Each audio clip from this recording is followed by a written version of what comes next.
IFM News. Oo.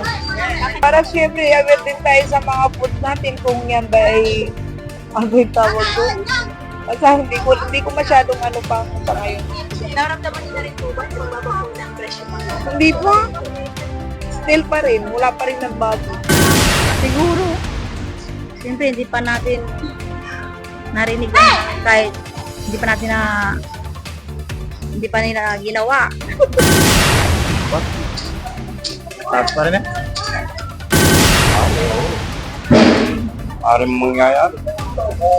Pero sa ngayon, sir, nakikita niyo po bang bumaba po ang presyo ng bigas? Oo, marami na bumabang bigas eh. Di katulad ng mga nakarang. Bababa ang bigas, maganda. Kung hindi bababa, lagi ano. No. Ngayon may nakikita po kayo na mababang presyo. Bumababa na, pero ano eh. Kailangan bababa na kasi. Agi, oo, madam. Ginawa. Presyo po ng bigas ngayon. Hindi pa. Kasi parehas pa rin doon sa may ano.